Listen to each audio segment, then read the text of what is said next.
De- Muchas gracias. Bien, aquí ya se empieza a grabar la reunión. Gracias. Em, la reunión creo que se está grabando para Facebook, ¿es así? No, la vamos a poner en Facebook. Sí, ok. Bueno, muy bien. Muchas gracias, Marco. Bien, mi nombre es Claudia Heréndira Valdés Garza, soy psicóloga clínica. El simposio está titulado Salud Mental Integral, Educación y Formación Humana. El tema es tan amplio para poder abarcar cualquier tema que esté relacionado pues con esta parte humana, con nuestra salud también integral, que podamos reunirnos aquí psicólogos y también otras profesiones, que podamos reunir estos talentos, que podamos hacer fuerza, que podamos sumarnos para llegar a dar información que permita tomar conciencia pues a todas las personas, a todos los humanos que queremos seguir haciendo el bien, teniendo afecto, que precisamente este es uno de los pilares, el proyecto de Sociedad del Afecto, es uno de los pilares de este simposio, también la Asamblea Nacional de Autogobierno, como el Consejo Mexicano de Psicología. Y bien, pues esto eh, es este preámbulo para poder presentar a nuestro primer ponente, Marco Eduardo Murrieta Reyes, el doctor, quien es el eh, fundador y presidente del Consejo Mexicano de Psicología, también el coordinador de ANA, de la Asamblea Nacional de Autogobierno, el autor del proyecto de Sociedad del Afecto y muchísimas otras cosas que me hará el favor. Hoy nos acompaña el psicólogo Rafael para hacernos el favor pues de estar con nosotros, de presentar también a nuestros ponentes del día de hoy. Muchas gracias, psicólogo Rafael, colega, bienvenido. También es miembro del Consejo Mexicano de Psicología. Si gustas eh, leer, hacer nombrar el currículum del doctor, adelante.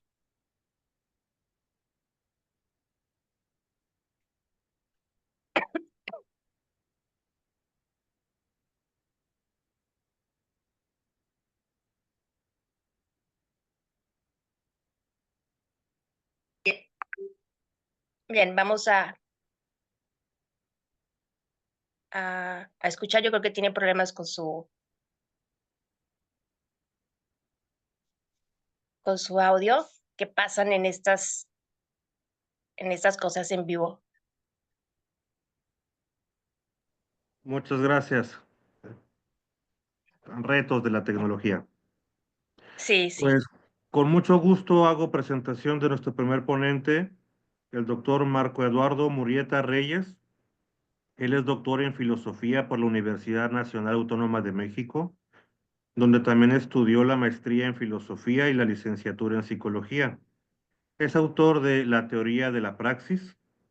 Sus investigaciones y construcciones teóricas han tenido un enlace continuo con su práctica por más de 42 años como psicoterapeuta.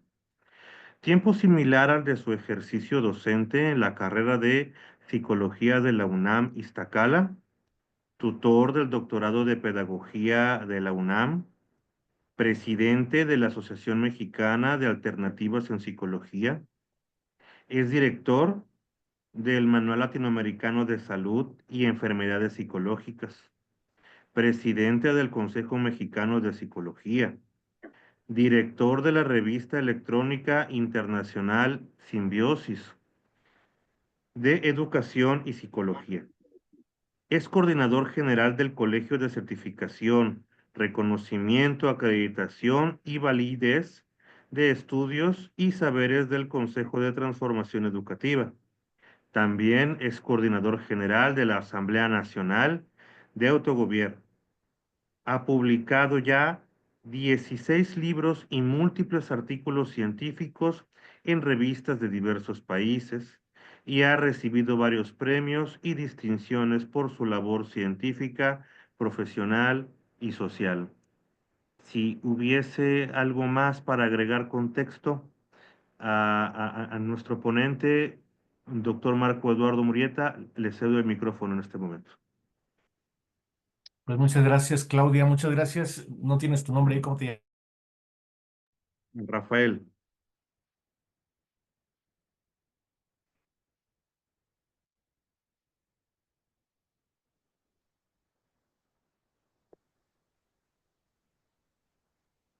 Marco. Bien, pues el doctor Marco, él va a comenzar con el tema de la neurosis en el capitalismo a la salud psicológica en la sociedad del afecto. Doctor Marco Eduardo Murrieta.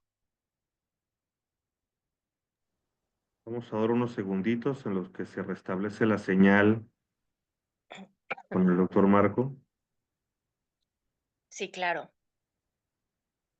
Bien, pues. Ya va a reconectarse. Ok. Pues muy interesante, bueno, se escucha y sé que va a estar muy, muy interesante el tema.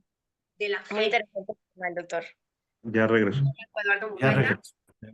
Tienes razón, la tecnología no está hoy muy adecuada, pero bueno, ya estoy aquí de nuevo. Déjenme quitar aquí. Sí, claro. Bueno, pues buenas tardes a todos y gracias a... adecuada, pero bueno, ya estoy aquí de nuevo porque está haciéndome eco acá. Bueno, pues buenas tardes a todos y gracias a... adecuada, pero bueno, ya estoy aquí de nuevo porque está haciéndome eco acá. Bueno, pues buenas tardes a todos y gracias a...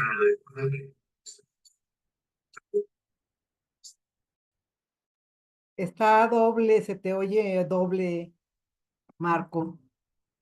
Se oye tu voz y luego después la imagen. Anda un poco mal todos los internet ahorita. Si hay un segundo dispositivo por ahí, vamos a alejarlo para que Sí, no haga este efecto. sí, lo que pasa es que abrí el Facebook y estaba La mencionando imagen. por el Facebook y siguió. Un poco mal todos los internet ahorita. Pero bueno, ya estamos aquí Si para hay un hablar. segundo dispositivo por ahí, vamos Sí. a alejarlo para que Sí, no haga este efecto. Por lo que veo sigue. Ah, está acá, ya. Creo que ahora sí ya. Ya se escucha bien, Marco. Sí, ya. Bueno, pues disculpen ahí luego lo borramos. Vamos a hablar entonces de este tema de el capitalismo, la neurosis y la enajenación. Déjenme poner una presentación y la salud psicológica en la sociedad del afecto. Comparar lo que pasa en el capitalismo con lo que pretendemos que pase en la sociedad del afecto y cómo el capitalismo, como decía Erich Fromm, implica una sociedad enferma, la neurosis como característica de lo que produce el capitalismo y cómo la salud psicológica se relaciona con un nuevo proyecto como es este de la sociedad del afecto que hemos estado hablando pues en todas partes, en la psicología, en el proyecto social de la sociedad del afecto, que ya se transformó en la Asamblea Nacional de Autogobierno y estamos fundando la República Federal y Pluricultural de México, que fue fundada el 6 de octubre pasado y estamos formando pues asambleas de autogobierno municipales, comunitarias, estatales, así como consejos temáticos de educación, de salud, de ecología, de seguridad pública. La idea es formar una nueva república, ¿no? Estamos construyendo una nueva república para sustituir gradualmente a los Estados Unidos mexicanos, pero bueno, entremos en el tema. Desde esta perspectiva de la teoría de la praxis, hablamos mucho de la enajenación, que es un concepto que surge con Hegel. Hegel habla de la enajenación en relación con las figuras filosóficas del amo y el esclavo. Entonces dice Hegel que el esclavo hace, pero no hace lo que quiere, sino hace lo que otra persona quiere, el amo. uno decide y el otro hace. Pero dice Hegel que también el amo está enajenado porque él piensa y quiere cosas, pero no las hace el esclavo. Entonces, este concepto de enajenación en Hegel, que forma parte ya de la teoría de la praxis en psicología, es este no ser dueño de sí mismo. Y justamente es lo contrario a la salud psicológica, no ser dueño de sí mismo. Como dicen los humanistas en psicología, es sé tú mismo, que coincida el yo con el self, piensan los humanistas. Entonces, en Hegel dice que hay una escisión de los seres humanos a través de la figura del amo y el esclavo. Marx, seguidor de Hegel, dijo que eso tenía que ver con la propiedad de los medios de producción. Y entonces, los que deciden y los que son dueños de los medios de producción, de la tierra, de los instrumentos de labranza, de los animales en una primera etapa, y eso evoluciona, los esclavos pues se rebelan y logran pasar a otro nivel que son los reinos y el sistema feudal con siervos y señores feudales, que era una variante del esclavo. Ya no los podían matar como a los esclavos ni vender, pero seguían siendo sometidos. Y en el siglo XVIII ocurrió la Revolución Francesa y la misma Constitución de Filadelfia en 1776 en los Estados Unidos, en que ya plantearon pues un nuevo esquema que ahora conocemos como capitalismo o como república eh, legal, ¿verdad? O constitucional, la constitución, el espíritu de las leyes de de Montesquieu, precursor de este modelo de la Revolución Francesa, en el cual pues ya se parece que todo el mundo es libre, ya no hay esclavos ni siervos, pero como sigue habiendo propiedad de los medios de producción, pues ahora tenemos patrones y empleados, o patrones y asalariados. Y se mantiene el esquema que decía Hegel de la enajenación. Unos deciden lo que otros tienen que hacer. Este problema de la enajenación, plantea la teoría de la praxis, constituye el problema en el que se sustentan las diversas manifestaciones de la irracionalidad en la vida social contemporánea. Por ejemplo, la guerra, ¿no? Por ejemplo, la depredación ambiental. Por ejemplo, esto de los migrantes que quieren irse a otro país a trabajar y son rechazados, humillados, deportados, están amenazando con deportarlos. Los que tienen los medios de producción, en este caso, pues, las grandes financieras, los grandes transnacionales, quieren un cierto tipo de trabajador y no otro, y más, pues los Estados Unidos se sienten amenazados por China y por la propia América Latina, y ahora ya no quieren productos chinos ni personas latinoamericanas en Estados Unidos. Entonces, la violencia, por ejemplo, los Estados Unidos ahora tienen mucha drogadicción, como les dijo Claudia Sheinbaum, tienen mucha drogadicción, tienen muchos adictos, pero ellos lo que les preocupa es que haya quien les venda las drogas. No les preocupa tanto la cantidad de adictos y de asesinos seriales que tienen en Estados Unidos estos jóvenes muchas veces que van y matan personas en una escuela, en un centro comercial, aparentemente sin ningún motivo, ¿verdad? Eso no les preocupa. Entonces hay muchas cosas absurdas en el mundo contemporáneo y la clave, de acuerdo a lo que vamos a ver hoy, es esta separación entre unos que deciden y otros que tienen que hacer lo que no deciden. Superar la enajenación significa entonces superar esencialmente dicha irracionalidad, accediendo así a una dimensión hasta ahora desconocida de las relaciones entre los seres humanos, a la que llamamos sociedad del afecto, que es una potencialidad. La acción humana en general genera productos que tienen una existencia independiente del productor. Los productos entran en relación con otros seres humanos que los usan o consumen. Eso es característica de los seres humanos. De hecho, la sociedad tiene como base el intercambio de los productos de uno por los de otros. Es lo que hace la potencialidad de los seres humanos. Imagínense que todos tuviéramos que hacer todo lo que necesitamos, sería imposible. Lo que potencia a los seres humanos es la cooperación. Con el desarrollo y la variedad de los productos, las formas de intercambio se hicieron más sofisticadas. Los productores satisfacen las necesidades de consumidores no inmediatamente reconocidos, como a su vez consumen los productos de otros sin obtenerlos directamente de ellos, ¿no? Cada quien va al súper y ahí encuentra productos que aparentemente están ahí puestos porque sí, los cambias por dinero y te los llevas y los consumes, pero ¿quiénes los hicieron? ¿Qué campesinos hicieron la fruta que comemos, los aguacates que comemos, los jugos? Pues eso pasa a ser indiferentes, no es importante. Entonces, la propiedad privada de los medios productivos significa en el capitalismo que los productores pierdan la dirección y contacto con sus propios productos sin verlos como obra suya para el intercambio social y olvidando que sus propias necesidades son satisfechas con los productos de otros. Es decir, eso es la enajenación ya en forma generalizada. Hay una despersonalización, simplemente se ve el producto, se ve la cosa, pero no se ve a los seres humanos que la generaron. En el capitalismo, la necesaria cooperación social ocurre en términos invertidos. O sea, se necesita la cooperación social, pero cada quien solo se preocupa por sí mismo, satisface las necesidades de otros solo como un medio para satisfacerse a sí mismo.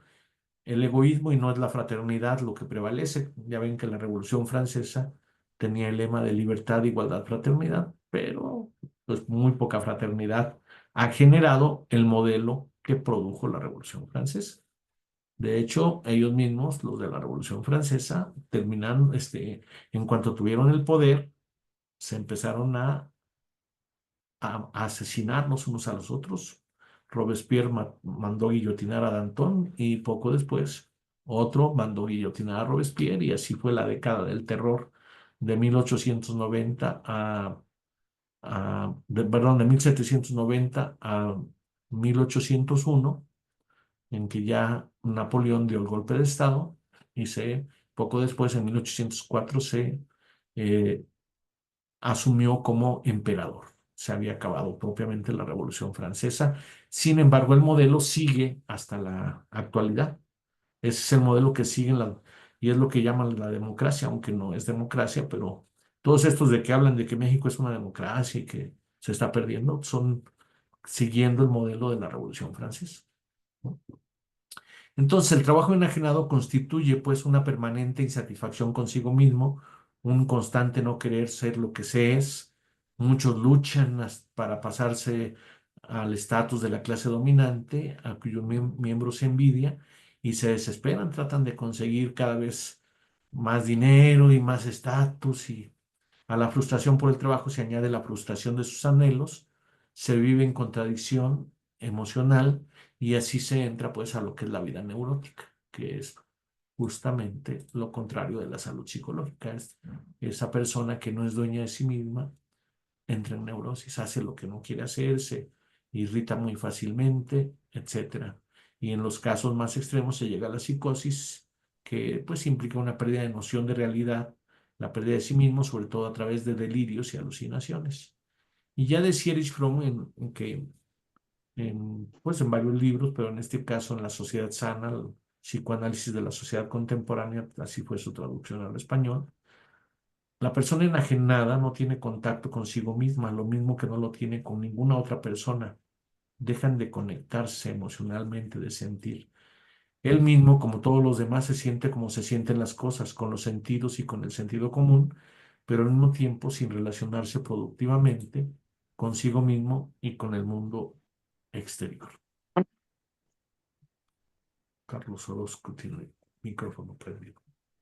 Bueno, ahora vean esto que dice Freud, es muy interesante para esto de superar la enajenación y para la sociedad del afecto.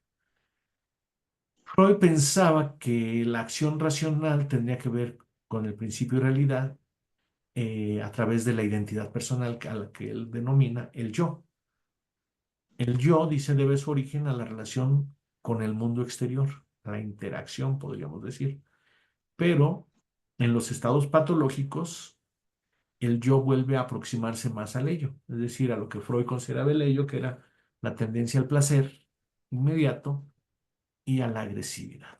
Eso es el ello en Freud, una tendencia innata, ¿no? Entonces dice, el problema de la psicosis sería simple e inteligible si el desprendimiento del yo con respecto a la realidad pudiera efectuarse íntegramente, es decir, totalmente. Pero esto sucede solo en casos raros o quizá nunca, es decir, nunca se, psicológicamente deja de haber alguna noción de identidad y alguna noción de realidad. En el fenómeno, es el fenómeno presentado por los casos, por todos los casos semejantes, se trata de una decisión psíquica. Se han formado dos actitudes psíquicas en lugar de una sola. Déjenme. El resultado final depende de la fuerza relativa de esas dos actitudes psíquicas. En toda la psicosis debe postularse una decisión del yo y también en la neurosis, como diríamos, ¿no?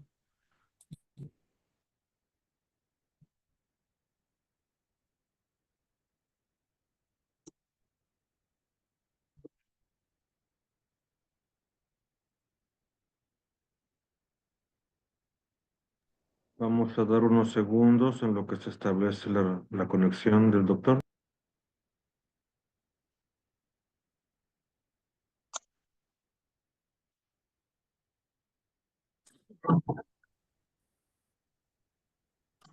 Se volvió a caer, ¿verdad? Sí, Creo que doctor, por aquí le esperamos. sí, nos quedamos aquí. Entonces hay una relación ahí entre lo que Freud dice que se aproxima más al ello, la persona en neurosis, y lo que Marx dice de que en el trabajo enajenado los seres humanos se parecen más o priorizan sus funciones animales que se parecen más al resto de las especies, ¿no? Como dice Marx, acicalarse, comer y tener relaciones sexuales, ¿no? Y la agresividad, diría Freud. Eh, y eso es lo que tenemos en el mundo enajenado, lo ilustra los Estados Unidos a través de las adicciones y a través de la violencia, ¿no? En la teoría de la praxis, el problema clave en la neurosis como en la enajenación es la existencia de dos o más necesidades contrapuestas que se muestran como realidades contrapuestas. Las necesidades polarizan la realidad, se pierde la noción de ella y se hace confuso y el individuo se hace confusa y el individuo se muestra cada vez más incapacitado para la coherencia. Eh, entonces, a mayor neurosis, menos capacidad de acción racional. A menor neurosis, más capacidad de acción racional. Es decir, la neurosis obstruye y obnubila la inteligencia. Freud hizo un libro que se llamaba El malestar en la cultura, que lo podríamos rebautizar como el malestar en el capitalismo, porque Freud pensaba que era en toda cultura. ¿Sí? Y lo que encontramos es que ese malestar, esa neurosis a la que Freud se refería, tiene que ver con la prohibición, con la limitación, que es lo que pasa en una sociedad en que hay unos que dominan y otros dominados, porque los dominados tienen que hacer lo que no quieren o no hacer lo que quieren. Entonces, en la sociedad actual, el interés colectivo se contrapone al interés individual, es lo que vio Freud en el malestar en la cultura. Hay una contradicción entre la cooperación cada vez más necesaria y el egoísmo cada vez más intenso que genera aislamiento, porque cada vez necesitamos más cooperar. Un mismo producto necesita de la cooperación de cada vez más personas, incluso ahora con las redes sociales y la robótica. Pero es interesante que Freud decía que la pérdida de contacto con la realidad no es total, incluso en los casos más críticos de psicosis. Así tampoco la enajenación puede ser total, aunque ella sea predominante. Si la enajenación fuese absoluta, no habría contradicción, se caería en una fuga total del contacto con el mundo. Asimismo, también hay formas de cooperación genuina en muchas tareas, pese al egoísmo y al individualismo que priva. Actualmente, bueno, las cosas parecen estar por encima de los seres humanos, se genera una compulsión por la posesión de cosas como único medio de tener significado social. El dinero es la representación abstracta de todas las cosas y por eso se da este fetichismo por el dinero o por la mercancía, como diría Freud. Y entonces se siente una especie de placer por tener un montón de papelitos que representan dinero, mercancía, ¿no? Y a veces ya ni siquiera papeles, sino solamente números en el celular, en la aplicación de algún banco. pero se olvida que del dinero, pues lo que representa es un valor y que el valor lo que representa es un tiempo de trabajo.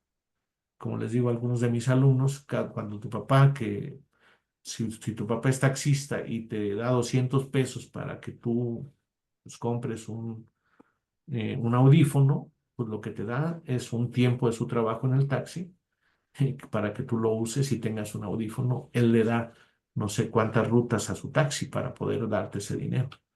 Pero bueno, el dinero, pues saben ustedes que se acumula y parece fascinar, ¿no? Y se puede conseguir dinero de forma más.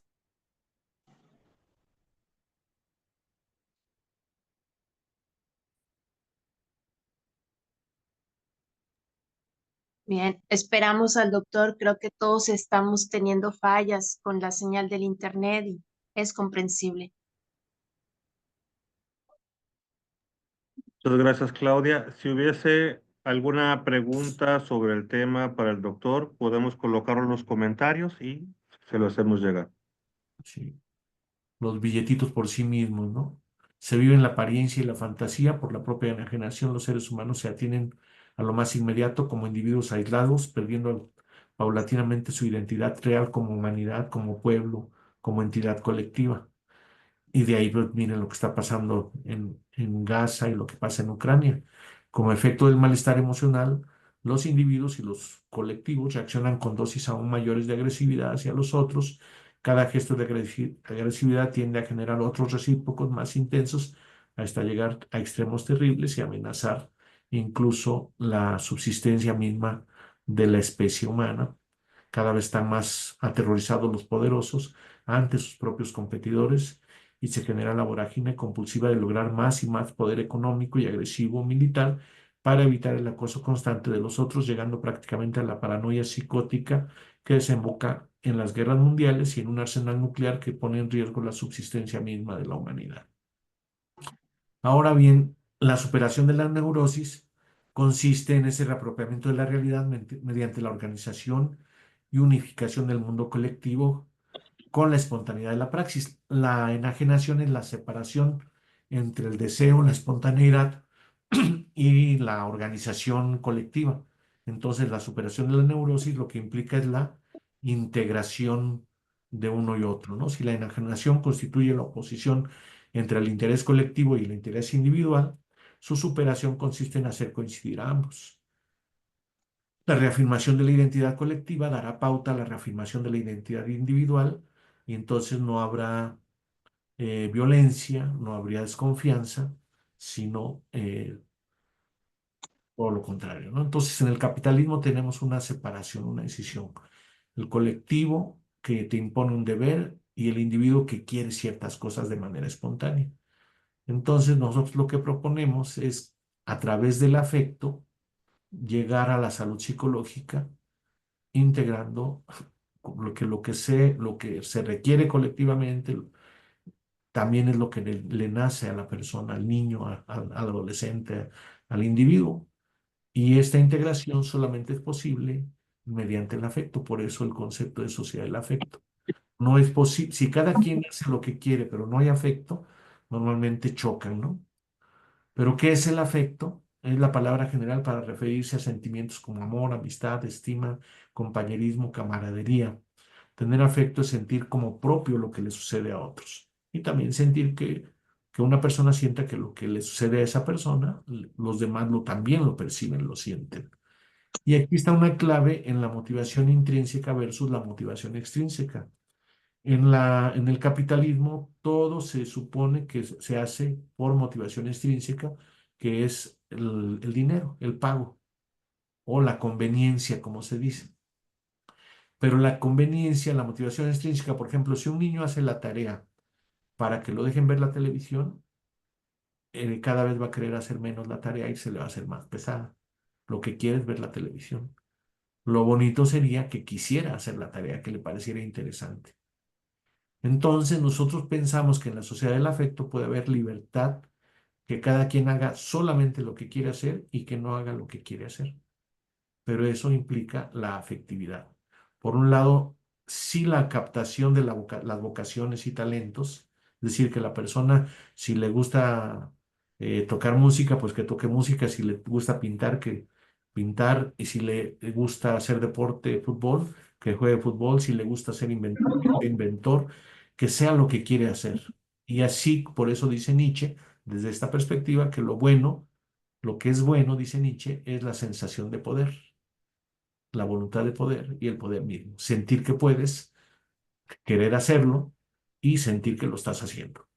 Pero la teoría de la praxis agrega algo a Nietzsche, el sentido de amar, es decir, el poder hacer sentir bien a otros, que también es una forma de poder, pero donde no solamente te concentras en el bien propio, sino en el bien de todos, y eso implica una ecología social, que es la sociedad del afecto. Si no, si los seres humanos no entran en afecto, no son corteses, por ejemplo, en el tránsito, y cada quien quiere ganarle el espacio, y obviamente eso genera un embotellamiento. Pero si hay cortesía, pues ponemos los semáforos, dejamos pasar, le damos el paso a los peatones, y eso permite una sociedad mucho mejor. Entonces, en la medida en que no hay afecto, las voluntades individuales chocan. En la medida en que hay afecto, las voluntades individuales se nutren de las voluntades colectivas vía la afectividad. Claro, hay que saber producir ese afecto. Y surge este proyecto en América Latina porque es donde más convergen las diversas culturas del mundo. Por un lado, la sistematicidad anglosajona y de muchas otras culturas, y este vínculo con la naturaleza muy propio de los pueblos originarios, y por lo tanto la afectividad de los pueblos originarios de América Latina. El mestizaje racial y cultural latinoamericano es símbolo de su capacidad de diálogo y de integración de diversos puntos de vista. A través de América Latina surge también una nueva etapa de la vida planetaria, mediante la cual, eh, mediante la cual la vida planetaria, mediante el modelo de la sociedad del afecto, que es lo que estamos planteando aquí. En la sociedad del afecto, la potencialidad individual y colectiva crecen de manera exponencial al haber mucho más cooperación. El desarrollo cultural y tecnológico serán cada vez más trascendentes, potentes y entusiasmantes. Con pocas horas de trabajo será más que suficiente para que todos los seres humanos tengan una vida muy cómoda y sin afectar al entorno natural. Pensamos que de inmediato ya se podrían disminuir las jornadas de trabajo a 6 horas de 5 días a la semana, poco tiempo después a 4 horas, poco tiempo después a 2 horas, y llegará el momento en que el trabajo se vuelva juego, es decir, diversión, hacer las cosas, y después generosidad, ¿no? La generosidad también irá surgiendo conforme avance la sociedad del afecto. En la sociedad del afecto, no espera llegar, comienza y se desarrolla ya progresivamente en cada persona, cada familia, cada colectivo, cada comunidad, cada país, y en la humanidad toda lo estamos haciendo, y estamos trascendiendo esto a través de América Latina, particularmente en México, en Brasil, en Argentina, en Perú, en Chile, en Costa Rica, en Cuba. Incluso ya hay amigos vinculados a este proyecto. En este proyecto, cada persona siente como propio lo que le sucede a sus comunidades, y al mismo tiempo las comunidades se encargan de cuidar y potenciar el desarrollo y el despliegue de los talentos personales. Por eso utilizamos el lema de los tres mosqueteros, ¿no? Uno para todos y todos para uno. Consideramos con el doctor Lara Tapia, a quien Chela conoció muy bien, que lo afectivo es lo efectivo. Los hombres y mujeres nuevos solo pueden surgir de la integración emocional con la historia, con la colectividad, al sentir como propio lo que le sucede a los demás. El sentimiento de trascendencia, que es muy altamente motivante, despierta en cada individuo cuando sus acciones rebasan la búsqueda de los beneficios unipersonales. Los demás forman parte de cada quien. El bien de los demás es el bien propio a través del afecto. Y con eso termino mi intervención en este foro. Agradezco mucho a Claudia y a los organizadores de este evento, a quienes felicito por este 11ª edición del Simposio Salud Mental, Educación y Formación Humana. Muchas felicidades y gracias.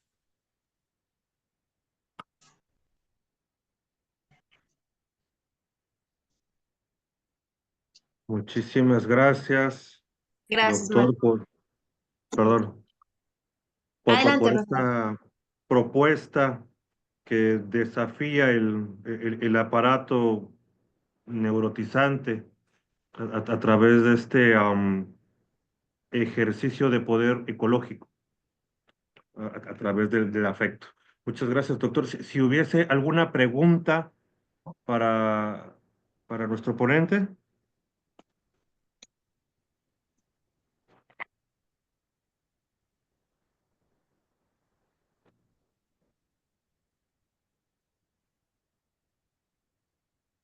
Ok, muy bien. Bien, pues creo que todo muy claro, ¿verdad?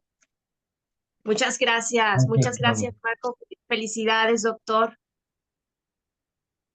Pues disculpen el internet que hizo ahí unos jueguitos medio No, raros. estamos muy honrados de tenerte aquí, porque aparte de todo tu currículum que podamos leer, que se queda muy corto, eres una excelente persona con una calidad humana que todos los que estamos aquí reunidos coincidimos en eso y te agradecemos mucho Gracias. pues todo lo que has hecho, ¿no? Sobre todo ahorita pues, que en el tema central y con la parte que cerraste de cómo nombrar el afecto, la parte afectiva tan importante entre los seres humanos. Gracias, Claudia. Pues entre todos podemos hacer algo muy grandioso. Gracias. Gracias. Y bien, pues ahora tenemos con nosotros a nuestra doctora María Rosario Espinosa Salcido. Gracias, muchas gracias por estar aquí, por acompañarnos, por haber aceptado la invitación con el tema Intervenciones ante las pérdidas, modelos combinados. Me voy a permitir leer una breve reseña de su amplio currículum. Licenciatura en la UNAM, tiene 2 maestrías en terapia familiar por la Universidad de las Américas e Instituto de la Familia, doctorado en investigación psicológica por Universidad Iberoamericana, es especialista en terapias breves por Mental Research Institute, Palo Alto, el Instituto de Terapias Breves y en Centro de Atención Psicológica en México. Cursó también especialidad en terapia narrativa en el Instituto Superior de Estudios de la Familia, docente por más de 35 años en la Universidad Nacional Autónoma de México e invitada en otras universidades nacionales y extranjeras. Es coautora del programa de la maestría en terapia familiar, también autora y responsable académica de los diplomados en terapia familiar sistémica y terapias narrativas, intervención clínica y comunitaria, ambas en la UNAM, FES Iztacala. Ha escrito varios libros y artículos en revistas nacionales e internacionales, certificada por la Asociación Mexicana de Terapia Familiar, participa en AMAPSI, ALFEPSI, ULAPSI y en el Consejo Mexicano de Psicología, donde ha desempeñado varias funciones, entre otras, secretaria de la mesa directiva y presidente al 4º Congreso Internacional. Bueno, pues con ustedes la doctora María Rosario Espinosa Salcido, con el tema Intervenciones ante las pérdidas, modelos combinados. Bienvenida y adelante. Muchas gracias, Claudia. Qué bonita recepción. Es realmente un honor estar aquí nuevamente conversando. Y quiero agradecer siempre a Marco Murueta, que dio un contexto tan profundo en cuanto a la historia, en cuanto a la filosofía, en cuanto a los conceptos teóricos y las derivaciones y las conclusiones propias con la teoría de la praxis y bueno, la sociedad del afecto, porque nos habla de un proceso evolutivo en las ciencias, o las ciencias, podríamos decir mejor, y los nuevos pensamientos, las recapitulaciones que llegamos a hacer sobre nuestro trabajo y nuestra manera de concebir los problemas o la conducta humana. Entonces, pues, gracias, Marco, por esto. Estoy totalmente de acuerdo que la sociedad del afecto tiene muchas de las respuestas que necesitamos para crear nuevos nuevas formas de relacionarnos hacia el bienestar psicológico. Gracias por esta introducción tan bonita. Y yo voy a hablar en un nivel más de las intervenciones, un poco más de precisiones sobre un tema que realmente nos toca a todos los seres humanos. Desde que nacemos hasta que morimos, las pérdidas forman parte de nuestra vida, desde nuestro contexto. Voy a compartir una presentación aquí. Espero que sea esta.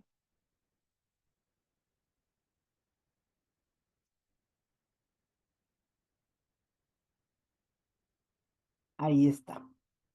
Si la alcanzan a ver, ¿verdad? Sí, Bueno, doctora. Sí, pues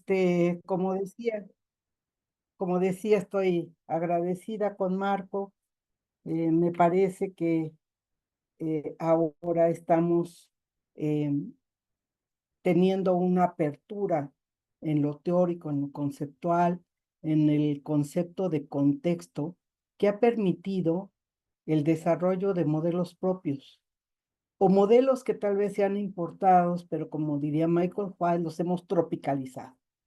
Hemos incluido la experiencia, las investigaciones sobre nuestros pueblos de Latinoamérica, nuestro pueblo mexicano con todas sus variedades de grupos de familia, de sociedades, con énfasis en tal o cual según su contexto, ¿no?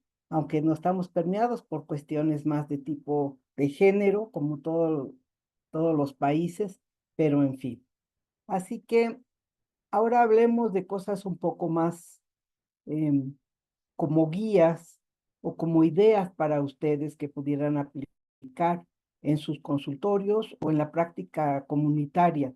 Cada vez es más importante trabajar o tener una mirada comunitaria y una mirada sobre el afecto, pero el afecto entendido con esta cooperación, con esta flexibilidad del terapeuta para incorporar nuevas ideas. Así que, pues, un objetivo que podría ser para este trabajo sería precisamente el análisis sobre nuestro trabajo clínico y comunitario, siguiendo la mirada de las fortalezas, posibilidades y recursos de las familias ante situaciones adversas. Sería un objetivo y me gustaría que empezáramos con algo que decía yo al inicio, todos hemos sufrido y sufriremos pérdidas en varios niveles. Quiero aclarar que las pérdidas son pérdidas. Recuerdo a una colega sin hijos que toda su vida tenía perritos y tenía perritos por muchos años. Y alguien por ahí se burló de ella cuando perdió a una perrita que había sido su compañera de 20 años.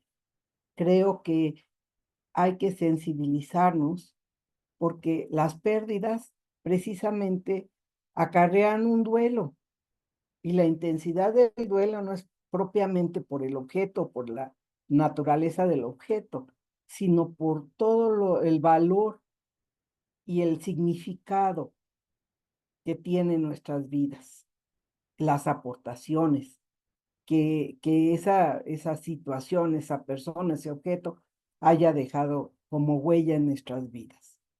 Así que podemos hablar primero de las pérdidas intrapersonales. Las pérdidas intrapersonales son todas aquellas situaciones que tienen que ver con el cuerpo, con nosotros mismos.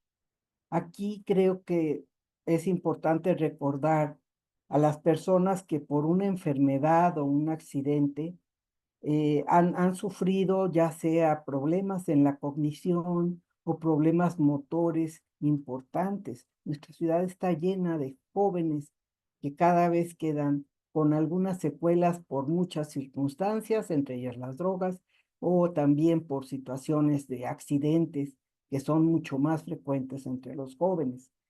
Ahí es importante ver que ¿qué características son las que tienen estas pérdidas intrapersonales?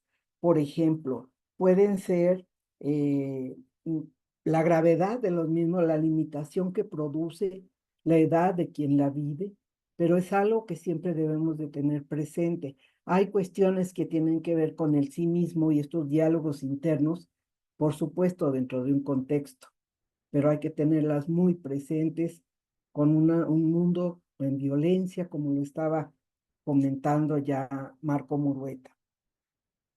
En cuanto a las pérdidas materiales o de bienes, alguien podría decir, bueno, pero ¿cómo comparas, por ejemplo, una muerte o una pérdida de la cognición o de las capacidades intelectuales con una pérdida material o de bienes? Pero recordemos con esta pobreza que nos rodea, ¿cuántas personas están siendo lanzadas de sus casas y no tienen dónde vivir? O los mismos migrantes no tienen, lo poco que tienen a veces es dinero, unos tenis y se los roban.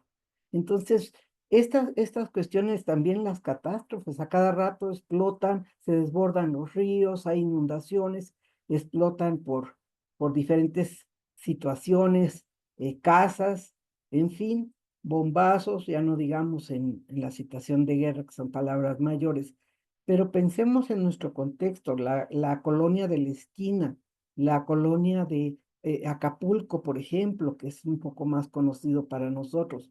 Pero todas estas pérdidas, por supuesto que tienen que ver con eh, eh, producir un duelo en las personas en que los viven. Eh, los autos, también los autos, te roban el auto que es, por ejemplo, tu medio de transporte o tu medio para subsistir, si es un auto de aplicaciones y todo, y te dejan sin nada. O recordemos cuando alguien pierde el local por todas estas extorsiones de cobro de piso, son pérdidas importantes. Todo esto desde una visión sistémica, por supuesto que afecta, por supuesto que se presentan síntomas, por supuesto que se disloca, se trastornan los integrantes de las familias y las sociedades en general. Las pérdidas evolutivas son las pérdidas que tienen que ver con el proceso de cambio de una familia. Sabemos que algunas familias pasan estas transiciones de ciclo vital, reciben a los hijos, se adaptan o llegan a la etapa de vejez, jubilación y llegan a desarrollar una adaptación importante y permite que saquen sus recursos y avancen. Pero ¿cuántas familias están atoradas con estas nuevas juventudes, por llamarles así?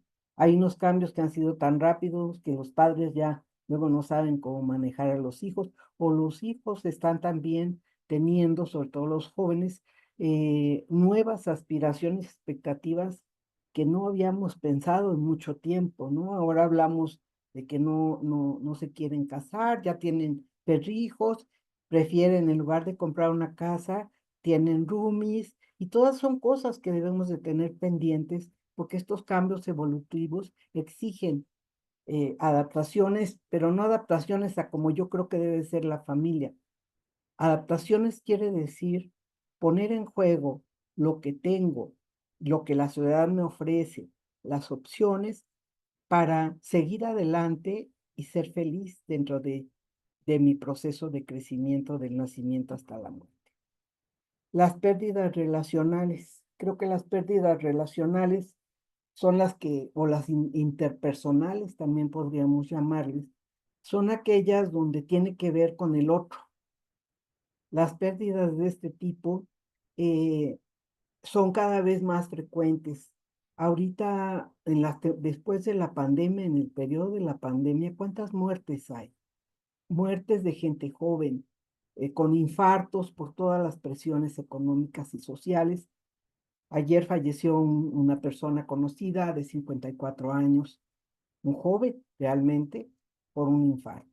Porque todas estas presiones también, el marco ahora sí para ser cacofónica, el marco que marcaba Marco, de todas estas angustias que se generan en un contexto más amplio y las repercusiones en el individuo y en la familia, que es el seno donde tenemos el apoyo, a veces no precisamente el que necesitamos, pero hasta hoy la familia sigue siendo de suma importancia. En las relacionales puede ser la pérdida de un amigo o un socio importante en nuestra vida también, los divorcios, las separaciones o el abandono incluso. Creo que es importante tomar en serio todas estas pérdidas y las que se acumulen por cualquier otra situación que ustedes puedan pensar y sobre todo darnos cuenta de el efecto que puede tener en una persona y qué tipo de intervenciones podemos sugerir. Hay otra aquí, lámina, que bueno, ya estábamos como estábamos, y a raíz de la pandemia creo que han aumentado los cuadros de psicosis, los cuadros de gente que está mal, los suicidios, el aumento del suicidio está tan fuerte, y bueno, las separaciones también, entre muchas otras cosas. Sobre la muerte me detengo un momentito para que reflexionemos, pues es la pérdida mayor, ¿no? Dicen por ahí que, pues, si tienes vida, hay esperanza, hay oportunidad. Estamos hablando de qué pasa cuando nos encontramos ante la muerte. Esto dependerá de muchos factores. El dolor siempre estará presente, los procesos de adaptación a la nueva vida, el manejo de las emociones, básico en todas las terapias, siempre será de tomar en cuenta. Pero no es lo mismo que se te muera un hijo, a que se te muera un hermano, o se te muera tu padre, o te dan un diagnóstico de fase terminal. Estás ante tu propia muerte y ante los seres queridos. Aquí es importante que tomemos en cuenta la muerte de quién, en qué momento de la vida y qué papel tenía esta persona dentro del núcleo familiar. Esos son aspectos para diseñar intervenciones ad hoc o adecuadas para la diversidad de familias. No tenemos una familia, son las familias que pueden tener riqueza o pobreza, las familias indígenas, en fin, toda la combinación posible de familias tendrán este proceso. No por eso quiere decir que las que tengan una composición familiar donde no haya un padre, por ejemplo, o una madre, no sean familias funcionales. Todas las familias son funcionales dependiendo de su dinámica y la manera en la que mueven sus recursos. Aquí están algunas de las áreas que se afectan tremendamente con la muerte. Yo creo que también las otras, estas es un nivel mucho mayor, pero todas estas también están presentes cuando tienes cualquier pérdida de las mencionadas, con la distancia que requiere considerar la muerte con otro tipo de pérdidas. Pero al consultorio llegan de todo tipo de pérdidas. Es importante que el día de hoy estemos capacitados para tener una flexibilidad de pensamiento y todo un abanico de intervenciones que pudieran ser útiles en un momento dado para trabajar con las personas. Sobre la muerte casi siempre estamos con estas ideas, ¿no? Ahí está el miedo, el dolor, el sufrimiento, y hay un pensamiento mágico, que a mí no me pase o que a mi familia no le pase. Desafortunada o afortunadamente somos humanos, y creo que a raíz de la pandemia muchos entendimos que me voy a morir, ¿no? Sabía que me iba a morir, pero ahora lo sé de saber, dar un significado diferente a mi vida o aprovechar más la vida. Es importante saber que todos tenemos fecha de caducidad y a veces esta es injusta como muchas de las situaciones. Bueno, ya hablamos de la necesidad de enfrentarse a la propia muerte. Aquí me gusta mucho esta foto, estoy en el Museo de la Muerte en Aguascalientes, que me parece maravilloso nosotros en nuestros rituales, en nuestra cultura nacional, tenemos una serie un sistema de creencias y rituales que son tan lindos y tan útiles cuando trabajamos con alguien que está en pérdidas. El contexto que hay que tener en cuenta, como ya lo mencionamos, tiene que ver con el tipo de familia que ese es, la situación geográfica, la situación económica, el contexto académico a lo que se dedica la persona. Todo esto es muy, muy importante para diseñar, para que seamos escuchados. Lo importante o muchas de las cosas que tienen que ver con una terapia eficaz, tiene que ver con que nos dicen, es que me sentí escuchado por usted, porque estamos hablando el idioma del otro. Estamos escuchando de una manera respetuosa las opiniones y todo lo que está diciendo. Hace un momento mencioné ya algunos aspectos más del contexto que hay que tener en cuenta, como decíamos, ¿no? La etapa de vida, etcétera. Aquí es algo que tiene que ver también con el contexto de una manera muy importante también. El marco de referencia del profesional de la salud. ¿Qué piensa sobre las pérdidas el psicólogo o el orientador? ¿Qué piensa de qué es importante o no es importante? ¿En qué postura teórica se coloca? ¿Cómo ve los problemas? ¿Qué explicaciones da para qué epistemología sigue? Dependiendo de eso será lo que pregunte, será las tareas que deje o las intervenciones. Podemos tener algunas ideas de donde pensemos que la gente, pues que la gente hay que enseñarle, ¿no? Que porque la gente no sabe. Me perdonan, pero el aspecto de la vida de cada uno es uno mismo. Y creo que eso nos da también marcos referenciales que ahorita voy a comentar y posibilidades también de seguir ampliando nuestra capacidad de intervención. El terapeuta es un instrumento más dentro de la terapia.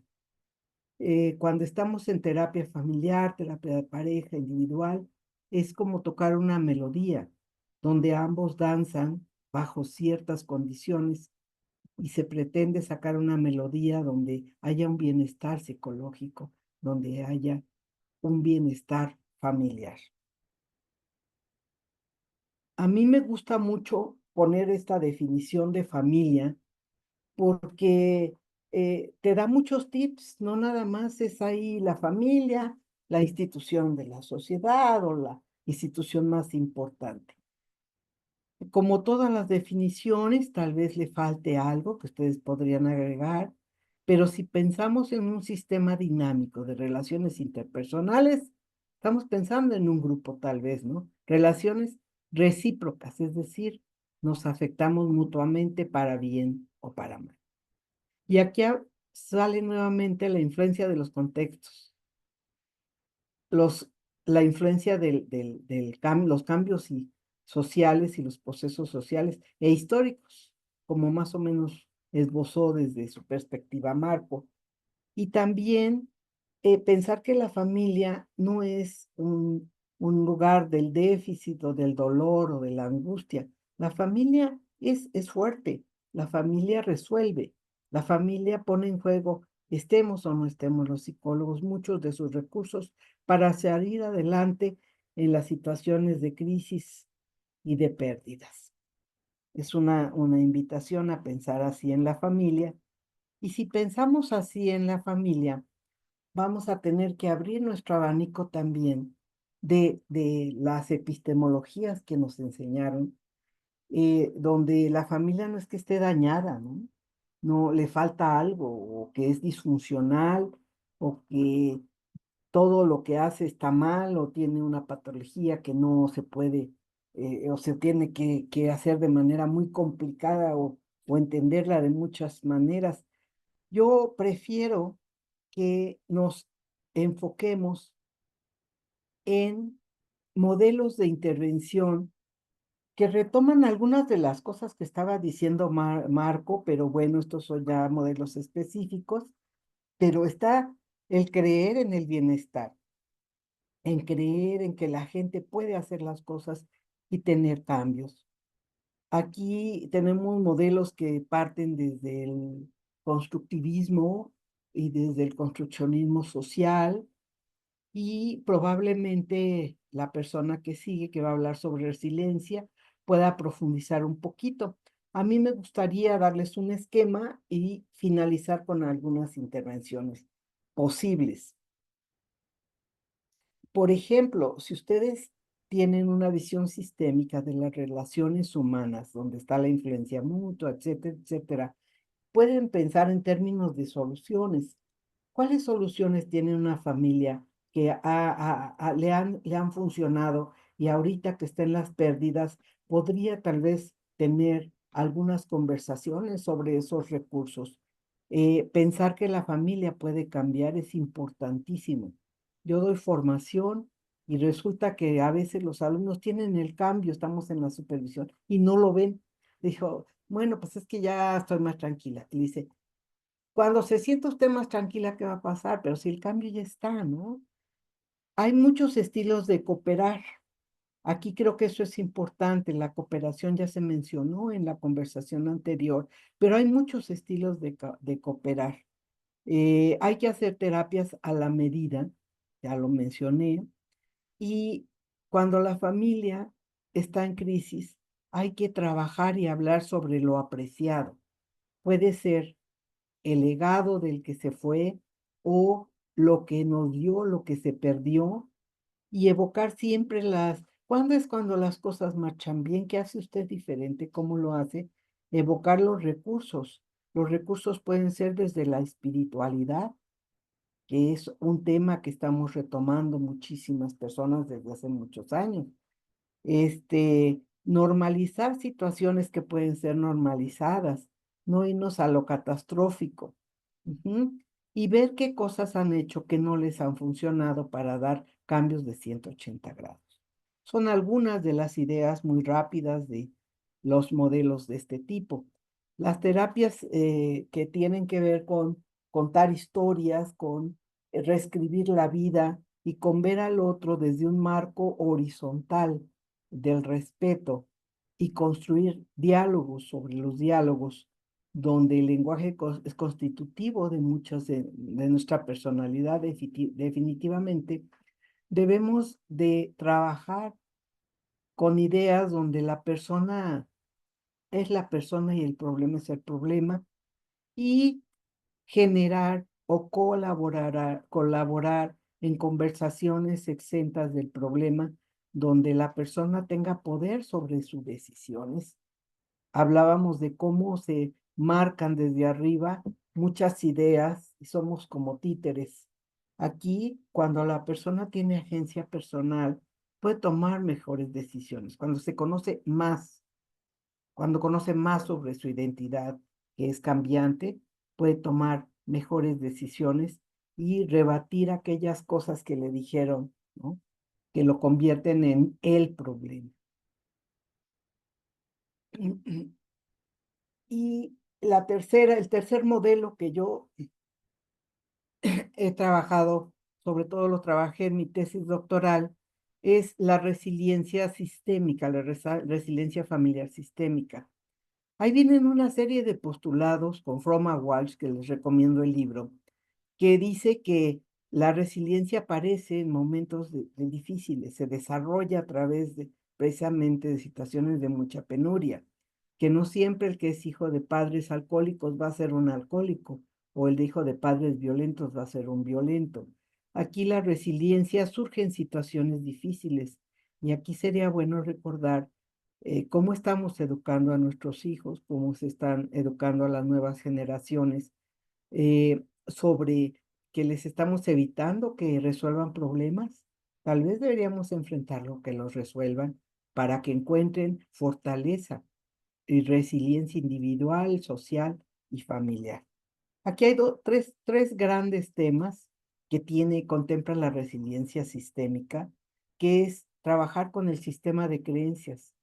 Cuando preguntamos a las familias cuáles son sus creencias, por ejemplo, ¿qué significa para ti haber perdido a tu perrita de 15 años, no? Digo, como que salen sistemas de creencias o sistemas de creencias que vienen de generación en generación, de cómo resolver, cómo afrontar la pérdida, la muerte. Creo que encontraremos todo un bagaje de situaciones muy interesantes para intervenir y crear historias de fortaleza y de creer en sí mismo. La comunicación, como en todos los modelos, pero aquí está la resolución de problemas, la comunicación directa y honesta que se tiene que trabajar para poder fomentar o desarrollar más la resiliencia familiar para que puedan enfrentar las pérdidas y las crisis. Los patrones de organización se refieren a las cuestiones de cohesión y de desarrollo de la familia, que los podemos examinar e insertar dentro de tareas o actividades para avanzar. Bueno, perdón por hacerlo tan rápido, pero creo que es importante nada más un esquema rápido sobre esto. Y aquí está un ejemplo, ¿no? Cómo puede ser, por ejemplo, el sistema de creencias, la cultura y el contexto en las familias. Aquí estaría la capacidad de conferir un sentido a la adversidad, una perspectiva positiva para los puntos fuertes y las posibilidades y las creencias trascendentes. Hace rato se habló de la importancia de la trascendencia de valores, de metas, etcétera. Y aquí cuando trabajamos con las pérdidas, pues recordar la remembranza de gente que nos dio bienestar psicológico de manera incondicional y hablar sobre ella podría ser un tema maravilloso para encontrar soluciones y encontrar más paz en el corazón de quienes nos consultan. Los documentos terapéuticos, ¿cuántos de ustedes han utilizado cartas o diplomas o no sé, cualquier otra material escrito para darle sentido o afianzar una historia determinada o para hacer un ritual, por ejemplo, ¿no? Resignificar la vida compartida. Cuando hay pérdidas, no se puede hablar de la muerte, se debe de hablar de la vida compartida con el otro. Es una manera de honrar. A veces te dicen, olvídalo ya, ¿para qué? Mira, ya se fue, échale ganas. Me parece que hay que honrar al que tuvo una importancia en nuestra vida y hacer conversaciones sobre esa persona y lo que significa y significará el legado, ¿no?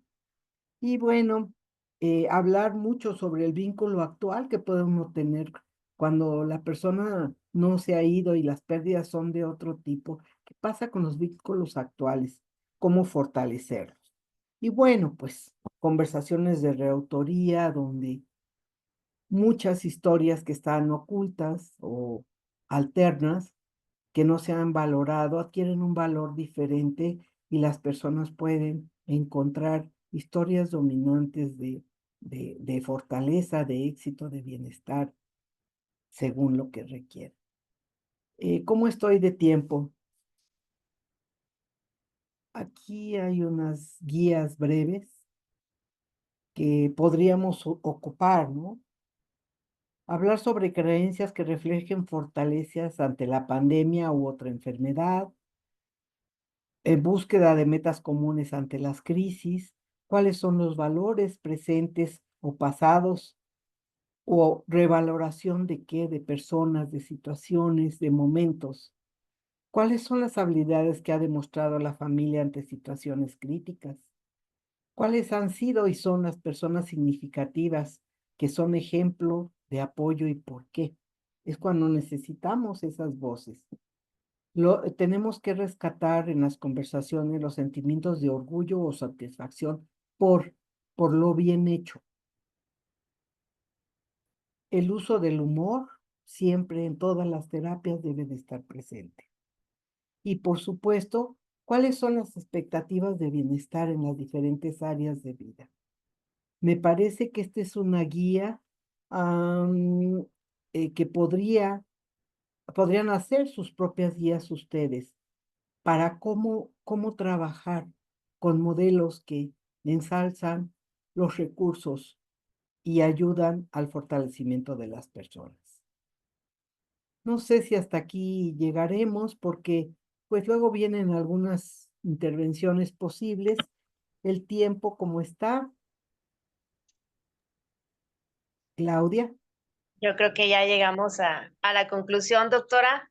me parece que está muy bien porque las conclusiones que tenemos aquí tienen que ver precisamente con la persona el terapeuta, por ejemplo, eh, y el uso de las emociones o el manejo de las emociones y acordarnos, como dice Carl Jung, conozca todas las teorías, domine todas las técnicas, pero al tocar un alma humana, sea apenas otra alma humana. Muchísimas gracias. Muchísimas gracias a usted, doctora. Aplausos virtuales para usted. Sin duda un tema muy bello, muy bello.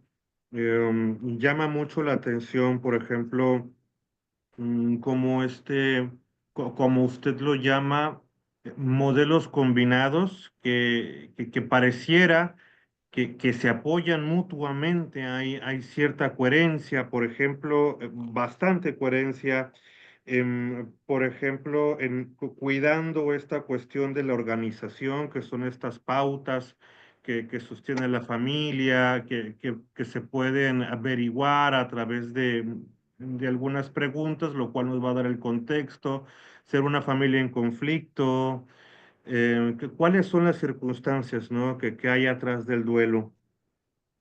Y pues bueno, claro, una vez despejado el terreno, digámoslo así, cómo sigue siendo tan vigente este modelo narrativo de remembranzas, de volver a contactar con lo bueno. Y un punto sumamente vital, ¿no? Que creo que de repente es poco tocado, también en qué momento desvincular en el sentido de separar el destino del niño de los padres, ¿no? A pesar de todo, yo sí me voy a portar bien, tal vez yo no sea como tú, no lo sé, fue muy bello. ¿Habrá alguna pregunta que podamos hacer para poder clarificar más el tema?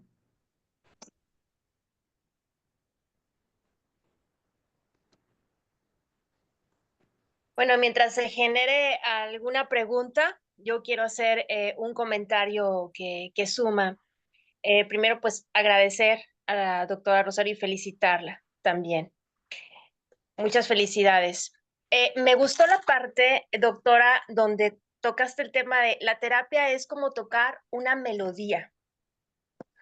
Y en esta parte, digo, está muy ligada, hace mucha referencia a lo que menciona Marco en el libro de Sociedad del Afecto, sobre que somos una orquesta social, la orquesta social. Y hoy, por ejemplo, ustedes, los ponentes de hoy, pues están tocando una bella melodía. Entonces, podemos saber ahorita pues, los directores de la orquesta, ¿no? Los que estamos dirigiendo, pero también está todo el público pues que está viendo, que le está gustando esta melodía, que se está conectando, quizá, bueno, pues en algún tema o en alguna palabra o en alguna frase hubo esa conexión, se despejó una duda, se despertó a lo mejor la curiosidad en algo. Entonces, creo que tenemos que aprovechar este tiempo, este valioso momento que ustedes nos están brindando, pues con esta orquesta social, con esta bella melodía. Y agradezco nuevamente. Gracias por estar aquí. Muchas gracias, agradezco mucho los comentarios en el chat. Gracias, muchas gracias. Y pues muchas gracias a ustedes. Y también es importante resaltar que estas posturas incluyen el amor, definitivamente, y el afecto, por supuesto. ¿No? Sí. Definitivamente. Hay un comentario en el chat, no sé, colega Rafael, si quisieras, por favor, leerlo. Claro, nos comparte Julieta Garfias. Más que una pregunta, se me hace sumamente importante de tener una guía breve para buscar fortalezas para metas conjuntas, interesantísimas, ambas ponencias. Muchísimas gracias. Lucía Zúñiga nos comenta, muy de acuerdo con la doctora Rosario, la vida y la muerte están en la misma recta, y cuando alguien llega al final, olvidar su existencia es mutilar una parte de ti mismo. Nadie llega a tu vida sin una razón y por tanto dejar un aprendizaje. No es una pérdida, es un au revoir de vida. Es un aprendizaje de vida. Muchísimas gracias por los comentarios.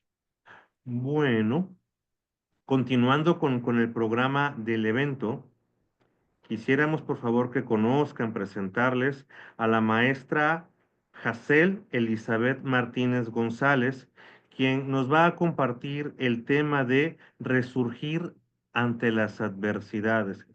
Ciertamente un tema muy actual. Déjenme hablarles un poquito de ella.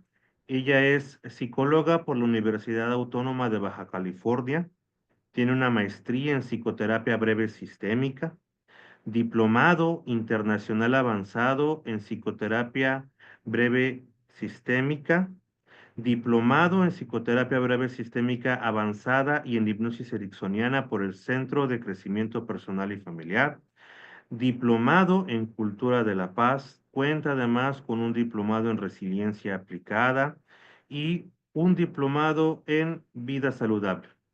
Es además directora de Psicovital, terapia enfocada en soluciones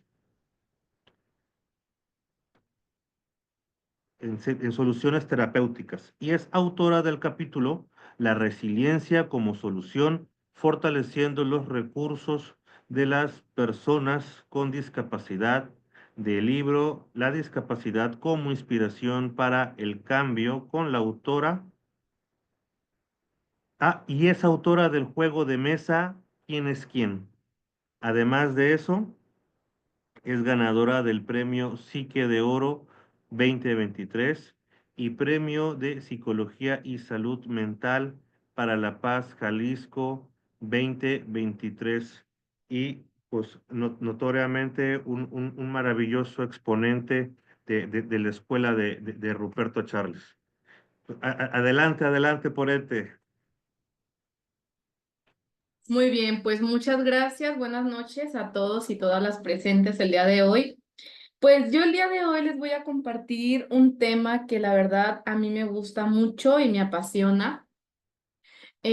Para introducirme un poco, pues yo empecé a trabajar con esos temas de la resiliencia a mis 18, 19 años en la Facultad de Ciencias Humanas allá en Mexicali, Baja California, trabajando principalmente con familias, con niños con necesidades educativas especiales.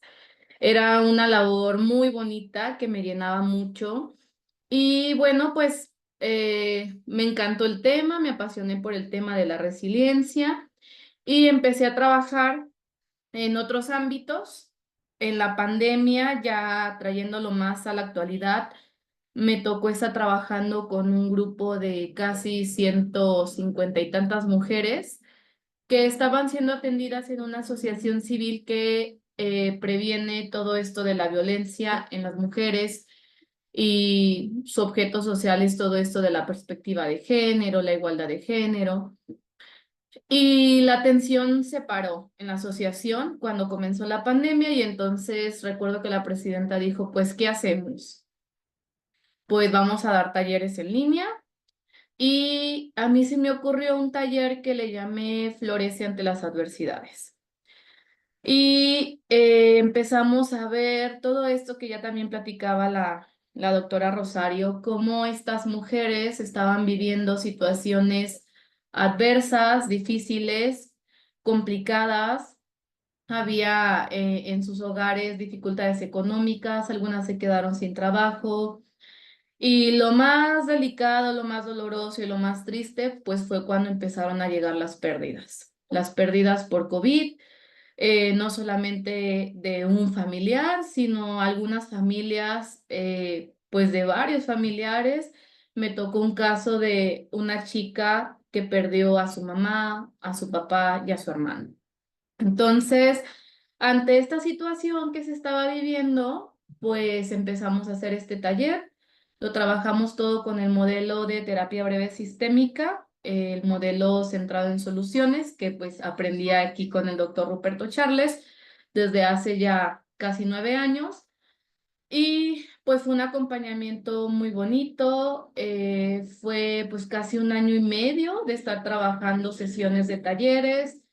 Fuimos evaluando con la pregunta escala y con algunas otras técnicas cómo se iba viendo estos avances. Claro, si hablamos de temas de duelo y pérdidas, pues sabemos que en cada una de esas mujeres, pues fue un proceso totalmente diferente, pero con el solo hecho de sentirse acompañadas y de tener esta red de apoyo, como también lo escuchábamos en la ponencia pasada, pues eso fue un aliciente para ellas. Voy a compartirles la pantalla para empezar con el tema.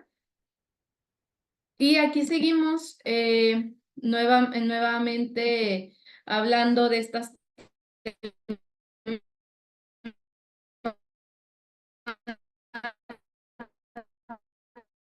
ante las adversidades, pero detrás de todo esto está la resiliencia, esa capacidad que tenemos como seres humanos para sobreponernos ante la pérdida, ante el dolor y poder transformarnos. Claro, para que esto suceda y esto pase, pues es necesario tener factores protectores, como también ya lo comentaba la doctora en su ponencia, y creo que ese es un papel muy importante, ¿no? Que tenemos una labor muy importante que nos toca de ir ayudando a esas personas a ponerse en una base segura y encontrar esas redes de apoyo.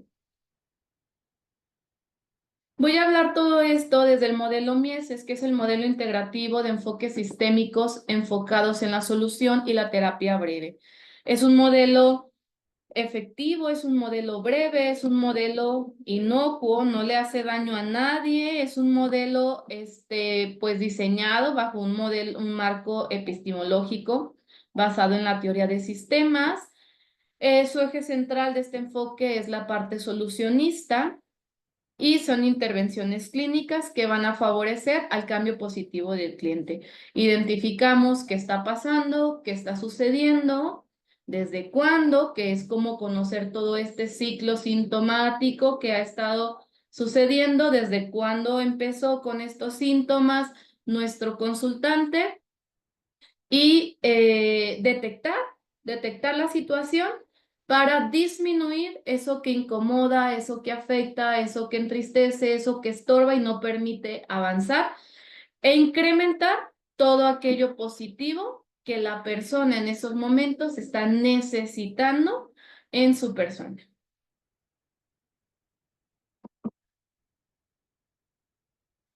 Hay 2 vías que nos van a regir al cambio. Hablaba la doctora hace unos momentos de patrones que tenemos que detectar. El primero de ellos, desde el modelo MRI, es disminuir los intentos de solución improductivos fallidos, modificando el patrón del problema. Cuando hablamos de situaciones que una persona esté viviendo, pueden ser múltiples situaciones. Ahorita voy a mostrar una diapositiva donde pues para lo que a mí es adverso, tal vez para otra persona no lo es, pero tal vez esa persona esté viviendo otra situación que para él o para ella sí es adverso. Es una situación difícil, es una situación que desafía, es una situación que le está rebasando y que, como decimos a veces o incluso escuchamos de nuestros consultantes, todo se me juntó.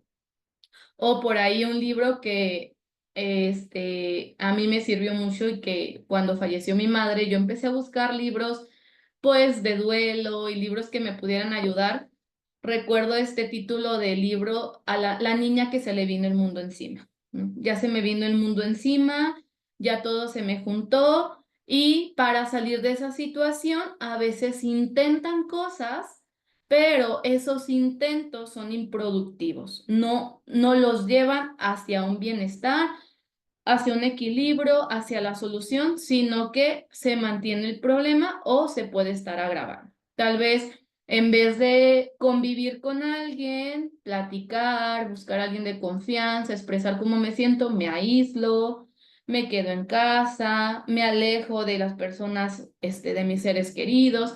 Entonces, ese es un ejemplo de intentos, ¿no?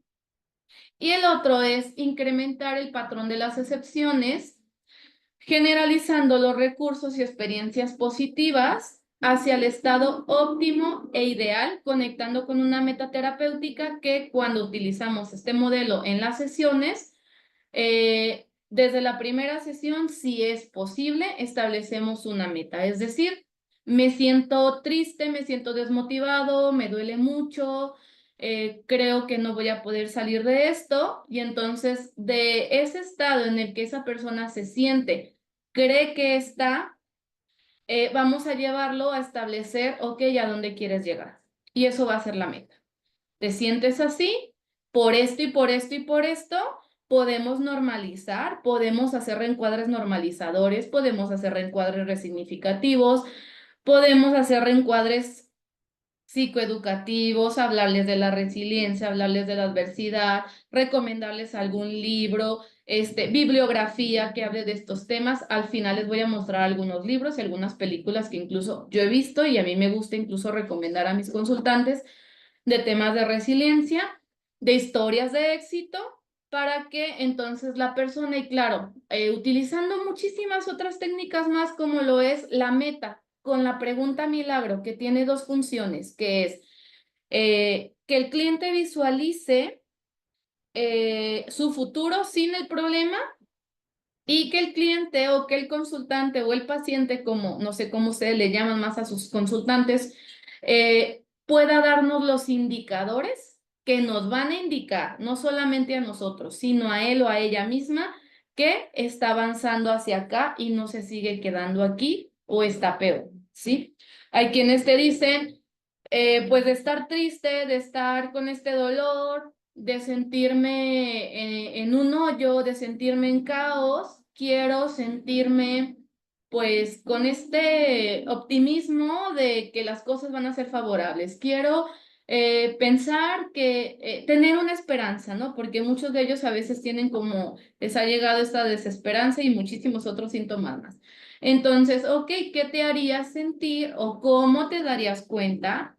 Demos por caso que sucedió un milagro, que es la pregunta milagro, y que el día de mañana ya te sientes con más esperanza, con más alegría. Y una cosa pequeñita, porque hay quien te dice, es que no sé, algo chiquito, algo diferente, que no estabas haciendo, pero que ahora estarías haciendo. Y te empiezan a dar esos indicadores, conectando la meta. Las premisas básicas del modelo, bueno, hay que observar, respetar y utilizar el lenguaje de nuestro cliente, su sistema de creencias, hay que ver su visión del mundo, sus valores. Podemos trabajar con un solo miembro del sistema, ¿sí? Con esa persona que está interesada, que quiere empezar a hacer el cambio, podemos empezar a trabajar con él o con ella para ir generando cambios en los demás, en ese sistema. Hay que recuperar los recursos valiosos y positivos del cliente y su sistema relacional. Identificar y responder a las prioridades, pensar sistémicamente identificando los patrones intrapersonales, pero también los interpersonales, ¿no? Yo también siempre les explico estos patrones a mis consultantes que hay dos tipos de patrones. Este patrón intrapersonal que está aquí en mi mente y el patrón interpersonal, que a veces esos patrones, mi entorno, lo que me rodea, no voy a tener todo el control sobre eso, pero tenemos que enseñarles y darles las herramientas para que sí puedan tener ese control en sus patrones intrapersonales. muchas personas, y justamente de este grupo que les platicaba de mujeres en la pandemia, decían, no, es que, y era normal, ¿no? Por lo que estábamos viviendo, y luego todos los días a las 7 de la tarde, el secretario de salud daba su informe, cuántos con COVID, cuántos asintomáticos, cuántas camas ocupadas, ya no hay camas, etcétera, etcétera, y entonces llegaban un buen de pensamientos, un buen de miedos, y teníamos que brindarles herramientas, técnicas de relajación, de respiración para tener un control intrapersonal, ¿no? Porque todo lo de afuera, esas noticias, todos esos enfermos asintomáticos con COVID, las muertes, etcétera, era algo que estaba pasando y ni siquiera podíamos como que parar el COVID, ¿no? Parar el virus. Ese es un ejemplo que estoy dando, pero lo podemos aplicar a cualquier otra cosa, ¿no? A veces, lamentablemente, las personas que han vivido alguna situación adversa o difícil no cuentan con una red de apoyo, ni siquiera con su misma familia. No cuentan con eso. Entonces, su entorno, su patrón interpersonal, ¿sí? En vez de ayudar, puede estar obstaculizando. Por eso tenemos que ayudarles a, vuelvo a repetir, pararse en una base segura y ahora sí que encontrar un bastoncito, hay un tema, ¿no? Un colega que habla mucho de los tutores resilientes, ¿no? Un tutor, alguien que me ayude a que yo pueda ser esa persona resiliente. Definir el problema, externalizar, detectar pues la actitud de nuestro consultante al llegar a la terapia.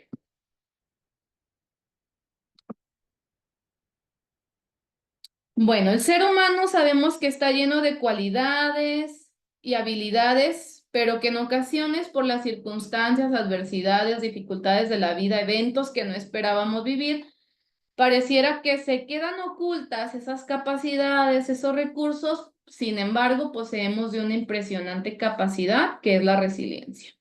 Como decía Boris Cyrulnik, un talento que está ahí. Y también les iba a comentar de esto que les decía al principio. Cuando llega la adversidad, cuando llega una situación difícil, complicada, yo lo he catalogado así, ¿no? Hay tipos. Y de repente, en un curso, en un taller, o justamente en este taller que les hablaba, me decían, no, pues para mí un terremoto, un desastre natural es algo adverso, es algo complicado, ¿no? Hemos visto en meses pasados lo que se ha vivido aquí en México, en Acapulco, lo que se está viviendo en otros lugares, ¿no? La guerra, y bueno, todos los días vemos situaciones. Entonces, ¿qué pasa cuando llegan estas adversidades? Nos vemos sobrepasados, vuelvo a repetirlo, nos vemos que todo se me juntó, no voy a salir de esta situación, llegan pensamientos, llegan las emociones, los sentimientos y actuamos de diversas maneras. Pero si nosotros ayudamos a esas personas que en otro tema, en otra conferencia, recuerdo que hablábamos de esta parte de reactivar esa capacidad de resiliencia. Yo tengo mi propia definición del tema de resiliencia. Hay muchísimas definiciones de resiliencia que ahorita les voy a mostrar, pero en esas definiciones de resiliencia, algunas de ellas hablan que la resiliencia es una adaptación, ¿sí? Adaptarnos. Y creo yo que el ser humano, desde que estamos en el vientre de mamá, ya nos estamos adaptando a un ambiente, nacemos y quienes hemos sido mamás y hemos visto ese nacimiento de nuestros hijos, vemos cómo se adaptan, inmediatamente tienen esa capacidad de adaptarse al nuevo ambiente. Claro, ahí está mamá que lo carga, que le da pecho, pero ese bebé, ese ser, tiene la capacidad de adaptarse a su nueva casa, ¿no? Al nuevo mundo, porque el mundo ya no es esa barriguita de mamá, sino es ahora el mundo en el que vivimos, ¿no? Y ahí está esa capacidad de resiliencia. Esta persona que viva situaciones difíciles, complicadas, puede tener un sinfín de pensamientos y cuando le llegan esos pensamientos, va a tener también una emoción y también va a actuar. Siempre vamos a trabajar en las sesiones con el pensar, sentir y el actuar. Y algo que yo hago en las sesiones es que voy detectando los pensamientos que tienen esas personas y después le vamos ayudando a hacer como un cambio, todo lo contrario, ¿no? Vamos haciendo ese cambio y esa técnica se llama pensamientos de poder. Boris Cyrulnik, padre de la resiliencia, decía, ¿no? En su libro de Los patitos feos, que yo creo que todos lo hemos leído, lo conocemos, conseguí superarlo. Dicen con asombro las personas que han conocido la resiliencia. Cuando tras una herida logran aprender a vivir de nuevo. Sin embargo, este paso de la oscuridad a la luz, esta evasión del sótano o este abandono de la tumba, son cuestiones que exigen aprender a vivir de nuevo una vida distinta. El hecho de abandonar los campos no significó la libertad. Cuando se aleja la muerte, la vida no regresa. Hay que ir a buscarla, aprender a caminar de nuevo, aprender a respirar, a vivir en sociedad. Este fragmento de su libro me gusta mucho porque precisamente habla de esta parte de resurgir, de empezar de nuevo. Y es verdad, es cierto, muchas de nuestras, las personas, las consultantes, estas mujeres de estos talleres, dicen es que mi vida ya no va a ser como antes. Y tenemos que entrar ahí con esta parte que les decía los reencuadres, resignificar, normalizar. Y es verdad, no va a ser como antes. Por ahí había leído otra frase, no recuerdo ahorita el autor, pero decía que nuestra vida, pues sí, tiene muchas dificultades, tiene muchas adversidades, nos rompemos, etcétera, etcétera, pero que podemos volverle a dar un nuevo bello significado. Podemos empezar nuevamente. Hay otros fragmentos del libro de Boris que yo se lo recomiendo mucho. Habla de un caso, incluso de un niño, Michael, que su padre le da una paliza y luego después de la paliza, que es el primer golpe, lo aventaba al sótano y ahí surge el segundo golpe y es cuando, dice Boris, se convierte en un trauma. Pero llega un día en que Michael puede salir del sótano y a pesar de que a lo mejor él creía y pensaba, mi vida es esta, recibir palizas, me arrojan un sótano, está frío, estoy solo, no me dan comida, no tengo ayuda, mis mismos padres, mi mismo padre es el que me arroja al sótano. Un día, no sé, papá se le olvidó cerrar la puerta del sótano, Michael sale y empieza a vivir una nueva vida y se siente libre. Ahí lo asemeja como un toro, va corriendo, va rozando los carros, va rozando los puestos. Una señora le da una manzana y él se queda como, me están dando una manzana, ¿la recibo o no la recibo? La recibe, se la come y experimenta esto de decir, hay una nueva vida, hay una nueva oportunidad. Aquí están las definiciones de resiliencia, podemos encontrar muchísimas, pero es importante que cuando trabajemos con nuestros consultantes para ayudarles a empezar de nuevo, a resurgir, trabajemos, y yo lo he acomodado de esta forma, empecemos desde el autoconocimiento. El autoconocimiento para mí es algo profundo, muy profundo que tenemos que hacer con nosotros mismos y con nuestros consultantes. El autoconocimiento no es solamente su nombre, su edad, de su familia y con quién viven. Es incluso a veces voltear hacia atrás y conocer su historia, ¿sí? La autoaceptación, aceptarse tal y como son, pero también aceptar los hechos, las situaciones que ya han vivido, que ya han pasado y que a veces duele, pero que la autoaceptación nos va llevando, cuando la hay, nos lleva a un crecimiento personal. Y también trabajar con ese autoconcepto, con eso que ellos piensan que son y no solamente no solamente por lo que ya tienen ellos ahí definido, sino porque eso a veces se ha ido construido por las personas con las que han vivido, con los que han crecido, pero también por esas adversidades y dificultades. Cuando no superé inmediatamente una situación, cuando no pude lograr tal cosa y me siento con culpa, que cometí un error, etcétera, etcétera, y se van formando todas esas creencias, ideas, pensamientos de no puedo, no soy capaz, esto no es para mí, tal vez así ya es mi vida, etcétera, etcétera. Y por lo tanto, llegamos a una autoestima, una valoración, que también sabemos que la autoestima se ve influenciada desde que estamos pequeñitos. Y entonces todo esto va desarrollando en nosotros niveles de autoestima, baja, media o alta. Preguntas de autoconocimiento, solamente como para que ellos se conozcan un poquito más. Y ya en la terapia es muy importante que nosotros podamos definir la meta a nivel ser. Ha pasado esto, ha sucedido esta situación, desde hace tanto tiempo me ha pasado, pero quiero esto, quiero lograr esto. Definimos la meta, qué quiere alcanzar, cómo se quiere sentir, cómo quiere empezar a vivir. Enfatizamos más en las soluciones, habiendo detectado que han intentado, que no ha funcionado, dejamos de hacer eso y creamos hacer algo diferente para ir a encontrar distintos caminos hacia la solución y ese bienestar. E identificamos y utilizamos el sistema significativo y esas redes de apoyo. No sé cómo voy con el tiempo, pero creo que ya me estoy pasando, ¿verdad?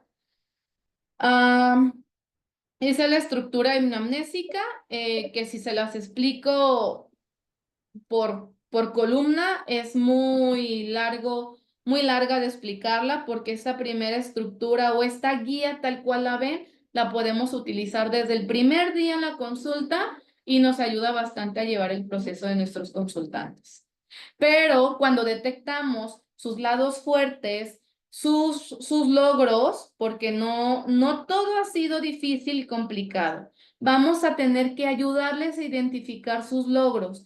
Hay ocasiones que ellos llegan a la consulta y te dicen, es que me siento un fracasado, una fracasada, me siento desilusionado, desilusionada de mí misma, me ha pasado esta situación, y te empiezan a decir, soy licenciado en tal cosa, tengo familia, tengo este trabajo, tengo esto. A ver, me voy a sus logros. Oye, ¿y cómo lograste terminar tu carrera? Oye, ¿y qué habilidades habrán visto en tu trabajo para que te hayan escogido a ti después de tantas entrevistas? Y entonces ellas mismas empiezan a descubrir que sí tienen recursos.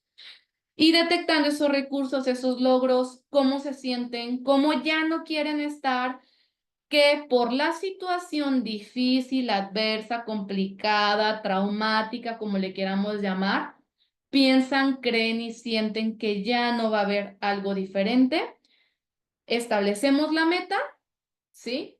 Para llevarlos a que empiecen a escribir, reescribir una nueva historia, una nueva vida.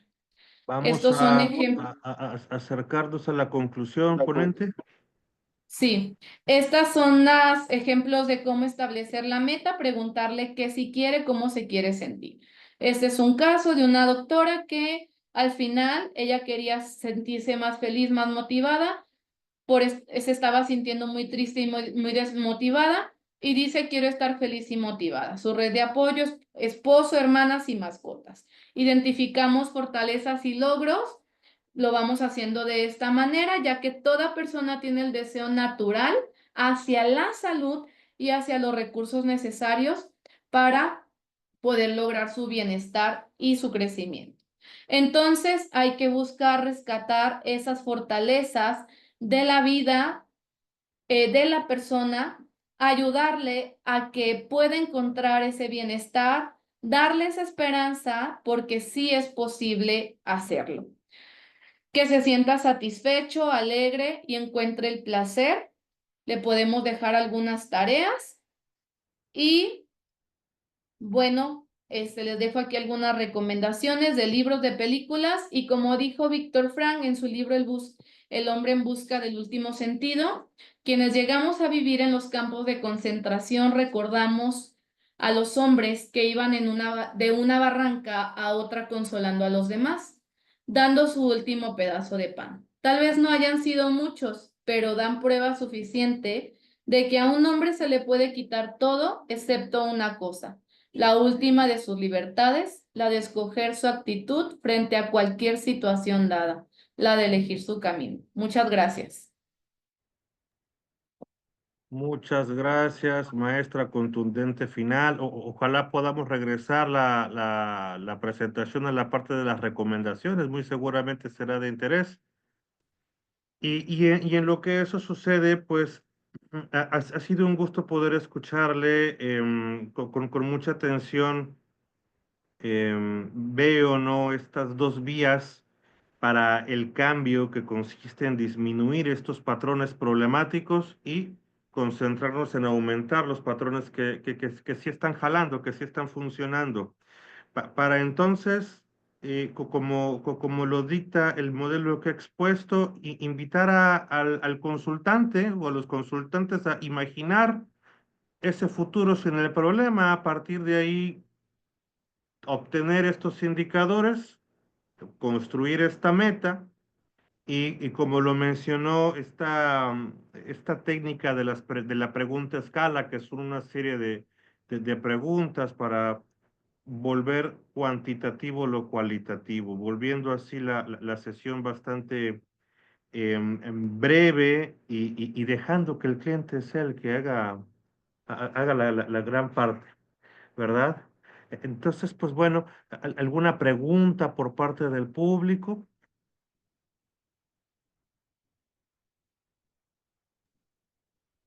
Bien, seguramente habrán muchos comentarios de felicitaciones.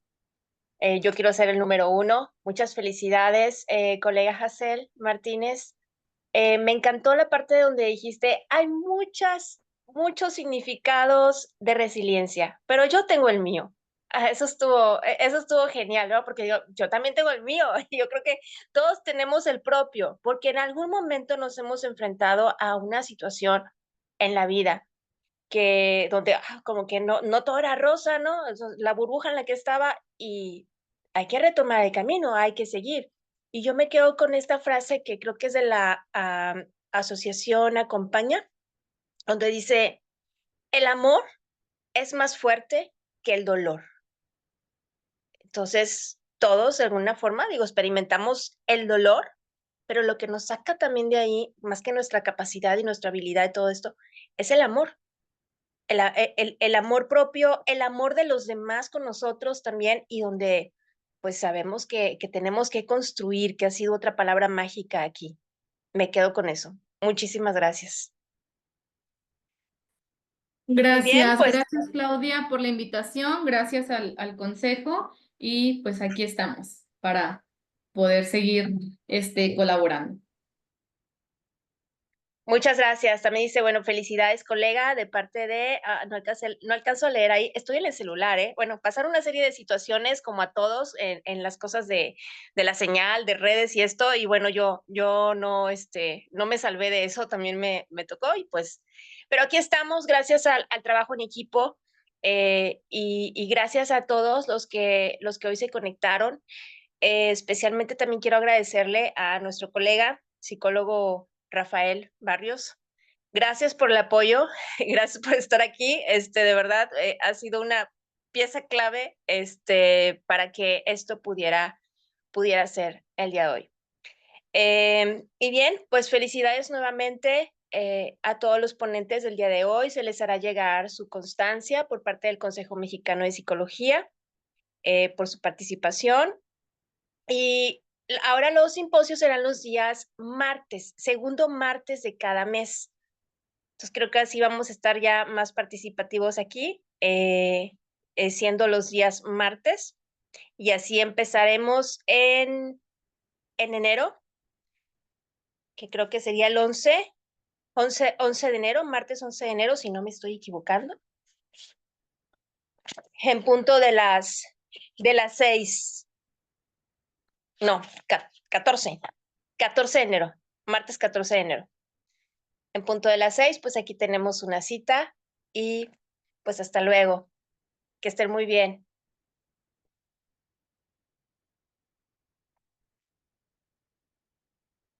Bye, hasta luego, Creo cuídense que es mucho. importante,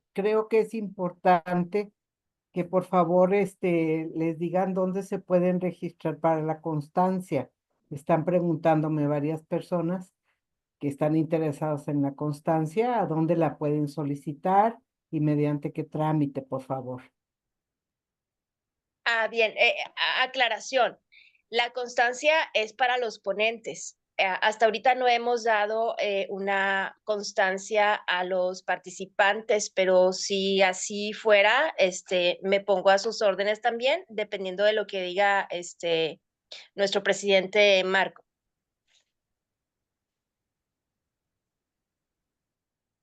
En otras ocasiones se registran, se pueden mandar, pueden ustedes tener la lista de asistencia o quien esté interesado, que dé por favor su nombre aquí en el chat para que ustedes lo registren.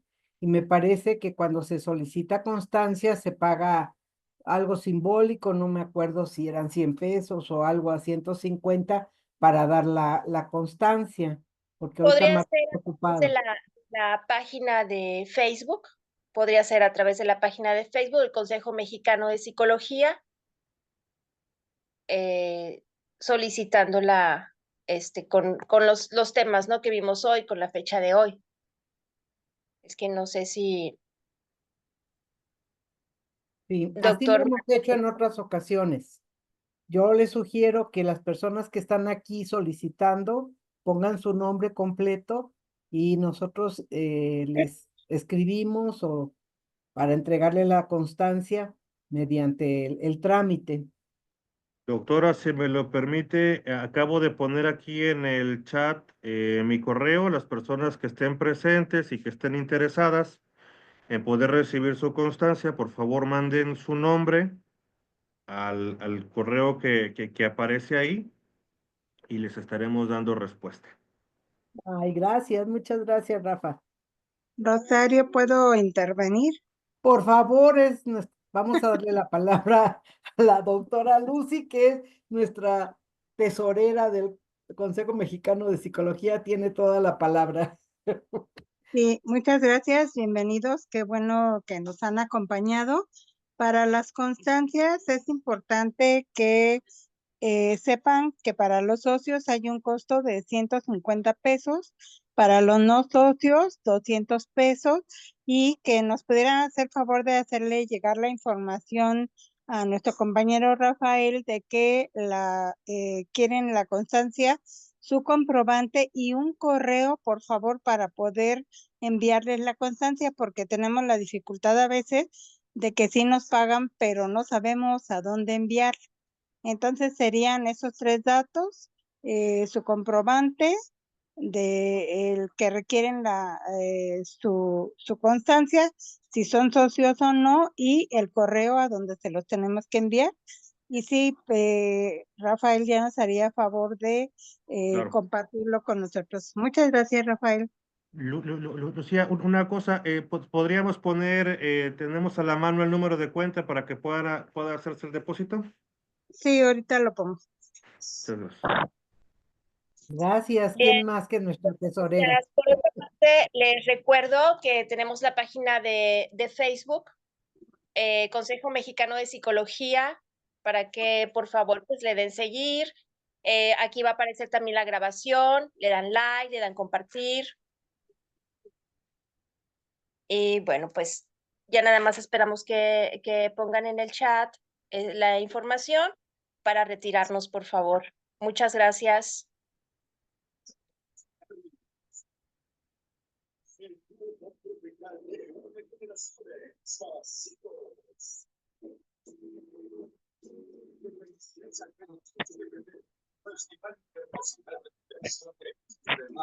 Ya voy, ¿eh?